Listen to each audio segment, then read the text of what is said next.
Painted application ધોરણ 6 થી 12ના વિદ્યાર્થીઓ માટે અપડેટ થઈ ચૂકી છે. આ એપ્લિકેશનમાં શું છે? બધા જ વિષયના વિડીયોઝ છે. ગુજરાતની બેસ્ટ ફેકલ્ટી દ્વારા લાઈવ લેક્ચર્સ છે. આઈએમપી પ્રશ્ન છે, ટેસ્ટ સિરીઝ છે અને ગુજરાતના તમામ વિદ્યાર્થીઓ સાથે તમે તમારી કમ્પેરિઝન કરી શકો છો. ગેમિફિકેશન છે અને બીજું ઘણું બધું. તો તમે એપ્લિકેશન ડાઉનલોડ ન કરી હોય તો ડિસ્ક્રિપ્શનમાં લિંક આપી છે. હમણાં જ પ્લે સ્ટોર ઉપર જાઓ અને એપ્લિકેશન ડાઉનલોડ કરો. ઘરે બેઠીને સરસ મજાનું ગુજરાતની જોરદાર ફેકલ્ટી સાથે ભણો, સારા માર્ક્સે પાસ થાઓ. નમસ્કાર વિદ્યાર્થી મિત્રો, આજે આપણે ધોરણ 6 વિષય ગુજરાતી અને પાઠ 13 સાગરકાંઠાનો પ્રવાસ ની વિશે અભ્યાસ કરવી. સ્વ અધ્યયન પોથીના પ્રશ્નોની નકશાના આધારે પ્રશ્નોના ઉત્તર લખો. આ જો આખો દરિયાકાંઠે વિસ્તાર આવેલો છે, આ બધા બરોબર છે. તો આપણે કયા જિલ્લાની હદ મહારાષ્ટ્ર રાજ્યને અડે છે? વલસાડ, તાપી, નવસારી, ડાંગ જિલ્લાની હદ મહારાષ્ટ્ર રાજ્યને અડે છે. અમે સાગરકાંઠાના રહેવાસી એવું કયા જિલ્લાના લોકો કહી શકે? તો દેવભૂમિ, દ્વારકા, પોરબંદર, ગીર સોમનાથ, કચ્છ, સૌરાષ્ટ્ર, સુરત, મોરબી, નવસારી, વલસાડ, અમદાવાદ, જુનાગઢ અને અરવલ્લી આ બધા જિલ્લાઓ છે એ દરિયાના કિનારે આવેલા છે, દરિયા કાંઠે આવેલા છે. એટલે અમે સાગરકાંઠાના રહેવાસી એવું કહી શકીએ. સૌથી લાંબી દરિયાસીમા ધરાવતો જિલ્લો કયો છે? સૌથી લાંબી દરિયાસીમા ધરાવતો જિલ્લો કચ્છ છે. 406 કિલોમીટર જેટલી લાંબી દરિયા કિનારો ધરાવે. ગુજરાત રાજ્ય કયા અક્ષાંશ વચ્ચે આવેલું છે? 20 ડિગ્રી 1 કરાથી 24 ડિગ્રી 7 ઉત્તર અક્ષાંશની વચ્ચે આવેલું છે. વાયવ્ય દિશાએ કયા જિલ્લાની સરહદ અન્ય દેશને અડે છે? વાયવ્ય દિશાએ કચ્છ જિલ્લા અને સાબરકાંઠા જિલ્લાની સરહદ અન્ય દેશને અડે. તમે કયા જિલ્લાનો પ્રવાસ કર્યો? અમે કચ્છ, રાજકોટ, અમદાવાદ, બનાસકાંઠા જિલ્લાનો પ્રવાસ કર્યો છે. મિત્રો, હજી સુધી તમે અમારી પેન્ટેડ એપ્લિકેશન ડાઉનલોડ નથી કરી તો આજે જ ગૂગલ પ્લે સ્ટોર પર જઈ અને પેન્ટેડ એપ્લિકેશન ડાઉનલોડ કરી લો, જેની અંદર તમને દરેક વિષયના વિષય વાઇઝ વિડીયો લેક્ચર, સ્વાધ્યાય પોથી, એકમ કસોટી, સ્વ અધ્યયન પોથી અને દરેક વિષયના ડીપલી વિડીયો લેક્ચર, ધોરણ 9-10ના વિદ્યાર્થીઓ માટે લાઈવ વિડીયો લેક્ચર, આ ઉપરાંત તમને દરેક વિષયની વિષય વાઇઝ પીડીએફ પ્રોવાઈડ કરવામાં આવશે.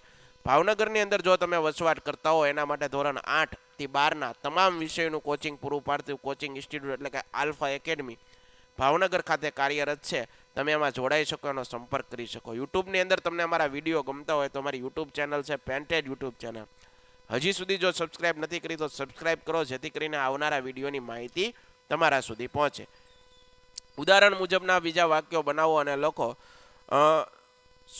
છે સુખડી પણ મોહનથાળ જેવી પોચી, છે મોબાઈલ પણ કમ્પ્યુટર જેવો સગવડવાળો, છે માટલું પણ ઘડા જેવું ચમકતું, છે ખાટલો પણ પલંગ જેવો સીધો, છે ઓફિસ પણ ઘર જેવા આરામવાળી.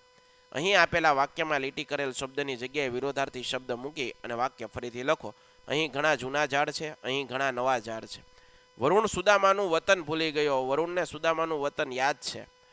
ગાંધીજી કદી કોઈ શાપ ન આપે, ગાંધીજી કદી કોઈને આશીષ ન આપે. દરિયા કિનારે સૂર્યોદય જોઈ અને મુગ્ધ થઈ જવાય, દરિયા કિનારે સૂર્યાસ્ત જોઈને મુગ્ધ થઈ જવાય. નીચેના પ્રશ્નોના ઉત્તર લખો. તમને દરિયા કિનારે પ્રવાસે જવું ગમે, શા માટે? હા, મને દરિયા કિનારે પ્રવાસે કરવો ગમે કારણ કે મને દરિયામાં નાહવાની મજા આવે. દરિયા કિનારે વાતાવરણ ઠંડુ હોય, દરિયામાં તરતા જહાજને જોવાનો અને નારિયેળનું પાણી પીવાનો આનંદ બહુ આવે. સાગર પીનારા અંજલિ નવો ઢોળશો બાપુ, ઝવેરચંદ મેઘાણીએ આવું કેમ કહ્યું? ગોળમેજી પરિષદમાં ભાગ લેવા ગાંધીજી જઈ રહ્યા હતા. ઝવેરચંદ મેઘાણી ખાતરી હતી કે બાપુ અપમાન વેઠી લેવાની ઉદારતા ધરાવે છે, તેથી તેમણે ગાયેલું સાગર પીનારા અંજલિ નવ ઢોળશોજી બાપુ. પુણ્યના પર્વત જેવા રવિશંકર મહારાજ આ વાક્ય દ્વારા શું કહેવાયું છે? રવિશંકર મહારાજ મુક્ત સેવક તરીકે ઓળખાય. તેને સમાજ સુધારણા, સમાજ સેવા, આઝાદી માટે ઘણા પ્રયત્નો કર્યા. રોગશાળાની સ્થિતિ હોય, હુલ્લડ બધામાં મહારાજ ખડા પગે લોકોની સેવા કરવા ઊભા રહ્યા, તત્પર રહ્યા, માટે તેને પુણ્યના પર્વત જેવા કહેવામાં આવ્યા. ગાંધીજીના સત્યાગ્રહથી આખો દેશ બેઠો થયો.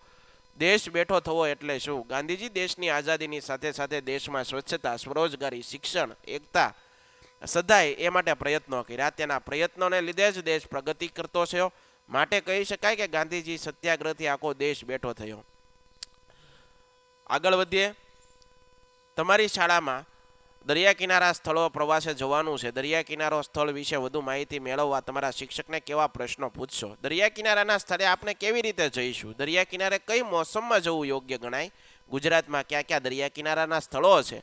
સૌથી લાંબો દરિયા કિનારો ક્યાં જોવા મળે? જહાજમાં એકસાથે કેટલા વ્યક્તિ મુસાફરી કરી શકે? આવા પ્રશ્નો આપણા શિક્ષકોને પૂછી શકીએ, આપણા વડીલોને પૂછી શકીએ. તમે શાળામાંથી કે તમારા પરિવાર સાથે પ્રવાસે ગયા છો? આ પ્રવાસ વિશે તમારા અનુભવો લખો. અમે અમારી શાળામાંથી ગુજરાત રાજ્યના ઉત્તર ભાગમાં આવેલા બનાસકાંઠા જિલ્લાના સુઈગામ તાલુકાના નડાબેટ ગામના પ્રવાસે ગયા હતા. આ ગામ ભારત પાકિસ્તાનની સરહદ પર આવેલું. અહીં ભારતીય સીમા સુરક્ષા દળનું વડું મથક, જ્યાં આપણા સૈનિકોને જુસ્સેફર ખરેખર દેશ માટે ગૌરવની પ્રતીતિ કરાવે. આ ઉપરાંત નરેશ્વરી માતા છે, એનું મંદિર આવેલું. ત્યાં જતા રસ્તામાં સફેદ રણ આવે છે, જે સફેદ રણમાં હવે યોગ્ય રૂઢિપ્રયોગ મુખ્ય વાક્ય ફરીથી લખો. ગાંધીજી ઉદાર દિલવાળા હતા. ગાંધીજી દરિયા દિલના હતા. એના હૃદયમાં કૃપા વરસી, એના હૃદયમાં અમી વાદળી ઉઠી. આપેલા વાક્યોમાં મળતા આવતા વાક્ય પાઠમાંથી શોધીને લખો. સોમનાથે વર્ગમાં આવી પાટિયા તરફ જોયું. સોમનાથે પ્રવેશ કરવાની સાથે જ પાટિયા પર નજર કરી. તમે સાગરકાંઠાની જગ્યાએ પસંદ કરી એ ગમ્યું. તમે દરિયા કિનારાનું સ્થળ પસંદ કર્યું એ મને ગમ્યું. બાપુના અપમાન સહન કરવાનું ઉદારપણું છે. બાપુ અપમાન વેઠી લેવાની ઉદારતા ધરાવે છે. દ્વારકાથી ભારત આવી શકાય છે. દ્વારકા એટલે ભારતના સમુદ્ર માર્ગે પ્રવેશવાનું દ્વાર, ગેટવે ઓફ ઇન્ડિયા. દરિયો ઉદારતાથી માણસને મીઠું આપતો રહે છે. સમુદ્ર ઉદાર હૈયે માનવ જાતિને મીઠું પૂરું પાડે. અહીં વર્ષો પહેલાના વૃક્ષો છે. અહીં સદીઓથી જૂના ઝાડ છે. એકમના આધારે જોવાલાયક સ્થળો અને એની વિશેષતા. સોમનાથ મંદિર, એની વિશેષતાઓ તે ગુજરાત રાજ્યના સૌરાષ્ટ્રના સાગરકાંઠે આવેલું ભગવાન શિવનું અને 12 જ્યોતિર્લિંગોમાંનું પ્રથમ જ્યોતિર્લિંગ છે.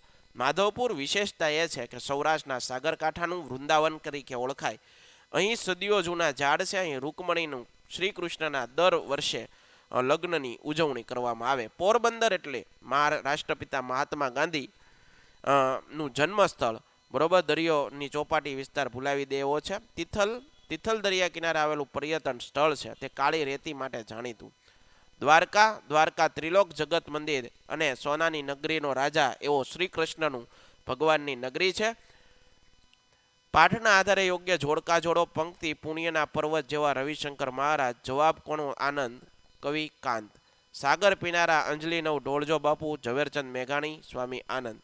આજ મહારાજ જલ પર ઉદય જોઈને, કવિ કાંત, ઝવેરચંદ મેઘાણી. આપેલા શબ્દોમાંથી નામપદ ક્રિયાપદની જોડી બનાવો, જે તમે જોઈ શકો. નામપદ ક્રિયાપદની જોડી અહીંયા દર્શાવી. દેડકો કૂદ્યો, કબૂતર ઉડ્યું, મીના દોડી, મોર ટોક્યો, રીંગણી વાવી.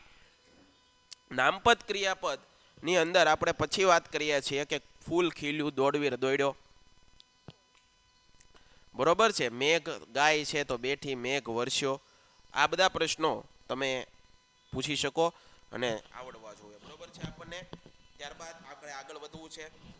તો ક્યાંથી ત્યારબાદ નીચેના વાક્યો વાંચો, સમજો અને સમાન અર્થભેદ લખો. મહારાજ રસોઈ બનાવે છે. મહારાજ કથા વાંચે છે. શિક્ષક પાટિયા પર લખ્યું. તેણે રસ્તા પરના પાટિયા પરનું લખાણ વાંચ્યું. લોકો સોમનાથના દર્શને જાય. લોકો સોમનાથમાં રજાઓમાં મામાના ઘેર ગયો. મહારાજ તો રસોઈયો, મહારાજ તો બ્રાહ્મણ.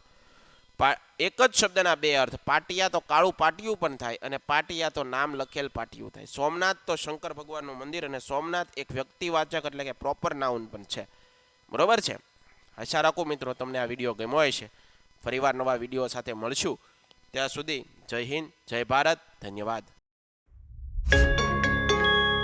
Painted, Painless Learning.